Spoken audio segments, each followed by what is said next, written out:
Thanks for checking out my video. If you want to learn more from me, I have a lot of classes on Udemy. You can find the links to a lot of those in the description. Alright, so for this video, we're going to be talking about the snake and purification. So 2025, specifically starting on January 19th, is the year of the wood snake. So wood having to do with everything that is grounded, kinds of things that are material. We're talking also abundance. And what can you do with wood? You can build things. Well, think about it in a metaphorical sense. What kinds of things do you want to build? Do you want to create this year? So, on a line of purification, what kinds of things do you need to let go of? What are the things that you do, or the habits you engage in, or any of the different aspects of your life that don't align with the things that you want to create? If you want to create more time to be productive, you might have to get out of bed earlier. If you want to create better health, you might want to eliminate your different habits that go against your health. You know, negative, like anything that's bad food, bad sleeping habits, um, being a hypocrite, having a soda. But I think you guys get the point. This kind of stuff, we're going to purify that.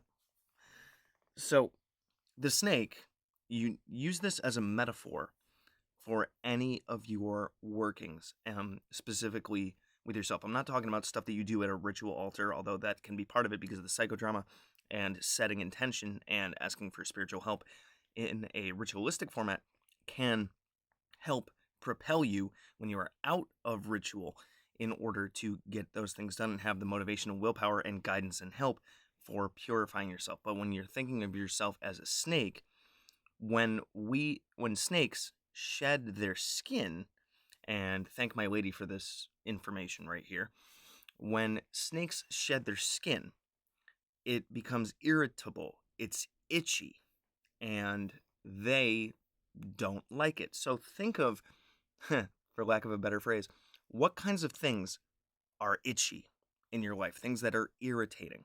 If they are certain people in your life, certain family members, maybe you can find a way to not talk to them or change the way that you interact with them so they are less irritating slash itchy. A lot of times, and this is a big phrase that I use all the time, if you change the way you look at things, the things that you look at will change. You might have coworkers or situations at work or situations with family members where they constantly are bothering you. That is the universe. This comes from more of a Gnostic perspective. This is the universe trying to knock at your door and be like, these are lessons for you and what you can, and think of what you can do about it in order to change that. Because there are some things in our lives that we can't escape. Going to work, getting up, chores, taxes, laundry, things like that. Find ways to make them more enjoyable. I do laundry and dishes while listening to podcasts and music and things like that. And then the frustration of having to do those things went away because I made it more of an enjoyable experience. If you modify the way that you talk with people, especially people that you may not get along with, whether it's at work or family, then you can have an easier time navigating them. Maybe their negativity doesn't affect you as much because you know going into that situation that person is going to bother you and you have stronger boundaries or something like that and therefore are able to deal with that kind of thing. And then when it comes to eliminating different bad habits and things like that, psychologically speaking, we need to replace habits. Just eliminating a bad habit leaves a void. It leaves a gap. And so we have to find positive things to replace it with. Like I replaced coffee with tea. And I replaced most of my soda intake with spring water, for example. Think of it like the snake again. The snake doesn't shed its skin and then it's crawling around on bones, right? It has new, fresh skin. So a snake will get irritated by the old skin and then it'll actually start knocking against a rock to try to loosen it up a little bit, which again is metaphorical to how, starting off with transforming and purifying something can require a little bit of a push and it might be a little jarring and it might be uncomfortable. But then it becomes easier and easier. And the way that snakes are able to eventually just crawl out of their skin, it's one of those oddly satisfying things that you find on Reddit, right? And when you have that fresh new skin, it is also vulnerable until it kind of, you know, matures, and then it becomes just like the old skin before the old skin needed to be shed. Another thing about snakes is they don't just shed their skin once, do they? They shed it multiple times over the course of their lives, which demonstrates to us that purification and constant improvement and growth needs to occur again and again and again and again and again and again. And I could keep going. So, purifying yourself requires a good hard look at the different things that are affecting you. Everything in your life that is going on right now is some way manifested by your habits, your wants, your needs, and desires. Some people even have subconscious needs for drama and negativity to happen. And so they find that kind of stuff everywhere they go. If you're in a good mood when you're driving, you might not notice when people are acting stupid on the road. You know, if you're in a really, really good mood, that person that's going below the speed limit in front of you, you know, like you're on a 45 and they're going 30, it might not bother you because you're in a good mood.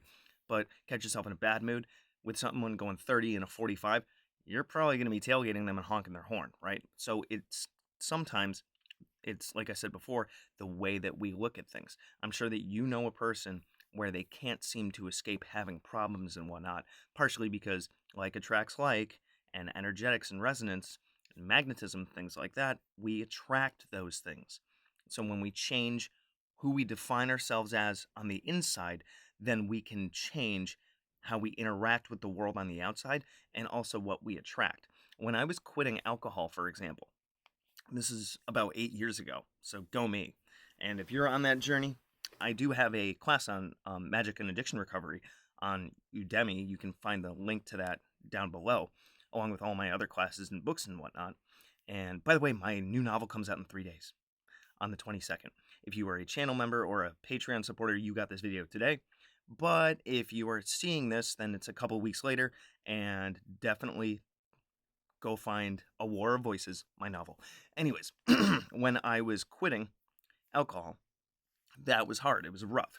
I was like the snake beating against a rock. It was difficult. And then slow and steady wins the race. Had to replace my habits of, you know, rather than drinking, I read a lot. I listened to some good music. I watched some good movies. I drank a lot of tea. I drank a lot of water.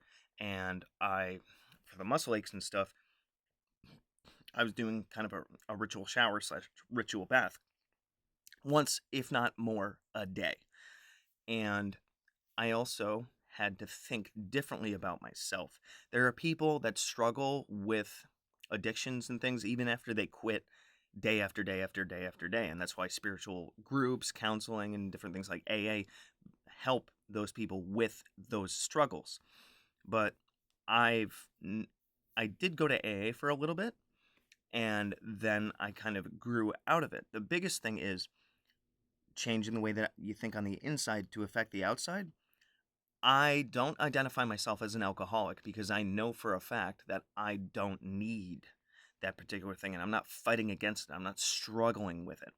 So when a snake is shedding, they're not fighting against the stuff that they're shedding.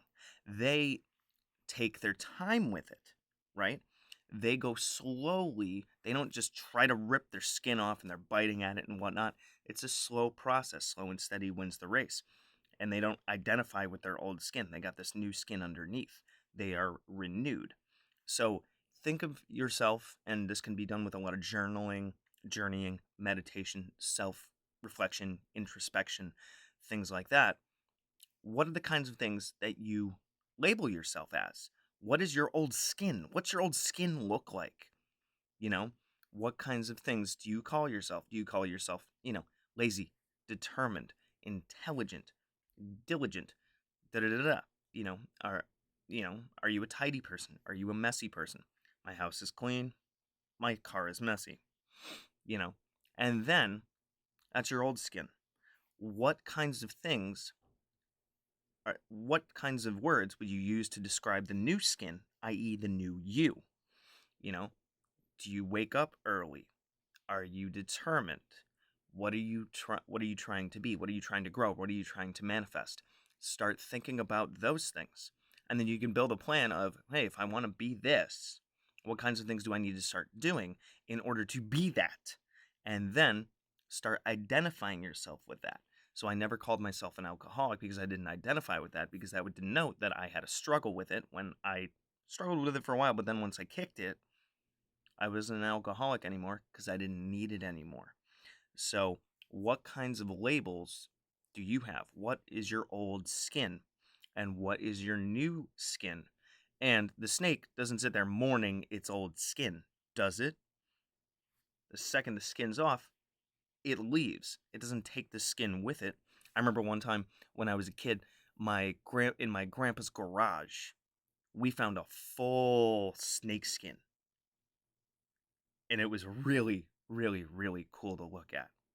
So, as far as purification, think of yourself as a snake, especially in this year of the snake. What kinds of things are you going to shed away? What's your new skin going to look like? What actions are you going to take to shed that skin off? And then what actions are you going to take to keep that new skin fresh? All right. So, let me know if you like this one. Let me know if you have any comments or questions down below. Suggest any video topics down below. You can ask any questions about any of my other content. Definitely check out the links down below for any further learning through my Udemy courses or the one-on-one learning opportunities that I have, my Etsy shop if you're interested in Magick for Hire, and definitely check out my books, because now I think I'm up to 9 titles that I have. So definitely take a look at those if you want to take your learning in Magick further. All right, good hunting.